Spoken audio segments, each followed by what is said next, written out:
Ano nga ba itong Send Money Protect ng GCash? Tara, alamin natin.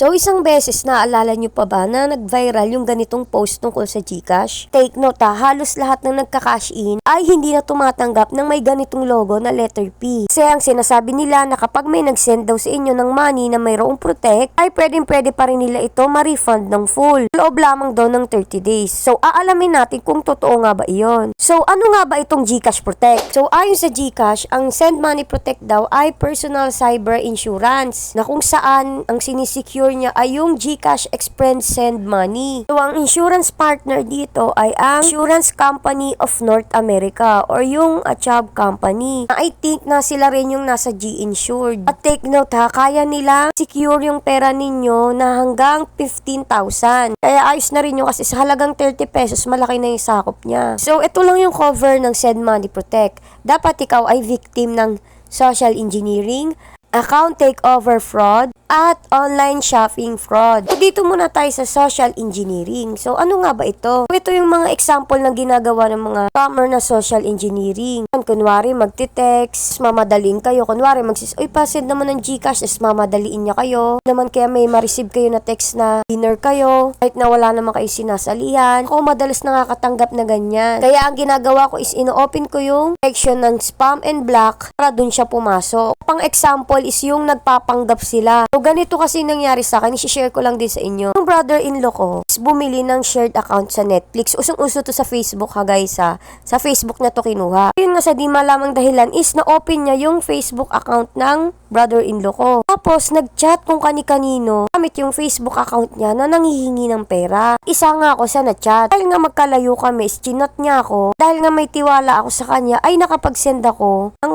1K yata o 1,2. Tapos, huli ko na nalaman na nahack pala yung FB niya. Kung kailan nakapag-send na ako. Actually, ang dami naming naging biktima ng 3K, 4K din yata siya. Ni-report ko yun sa GCash pero wala ring magawa kasi nga, kung nag-send ako ng may protect, siguro nakuha ko rin yun. So, next naman is itong account takeover fraud. So, ito ibig sabihin, napasok niya talaga mismo yung GCash account nyo. Siya mismo yung gumawa ng transaction para mabawasan yung pera nyo. Kaya wag na wag kayo mag-share ng OTP kahit kanino man. Lalo na yung mga information tungkol sa inyo, wag na wag nyo ibibigay kahit kanino. Sana nakukuha din nila information kapag may pinipindot kayong email na may link. Sabihin nila, i-click nyo yung link, i-click nyo yung link. Kahit sa mga text messages, wag na wag kayong mag-click ng link. Kasi pag click nyo yun, is makukuha na lahat ng information sa inyong cellphone. So lastly ay online shopping scams. Yan kapag mag-online shopping kayo, is ingat-ingat din. Lalo na kung sa Facebook kayo bumibili, mga online shop sa Facebook. Hindi ko naman sinasabi lahat sila scams. Pero kasi ang Facebook kasi ay hindi siya katulad ni Lazada at Shopee. Talaga lahat ng shops doon or lahat ng seller is kompleto dapat ng requirements. Kaya kung magiging victim kayo ng online scams, tapos meron kayong GCash Protect, ay makukuha nyo pa rin siya. Kung may experience kayo, alin man dun sa tatlo, at nag-send money kayo na may protect, ay pwede nyo ulit maklaim yung nawala sa inyo. Dahil nga insured yung transaction ninyo. Kaya wag kayong mag-alala.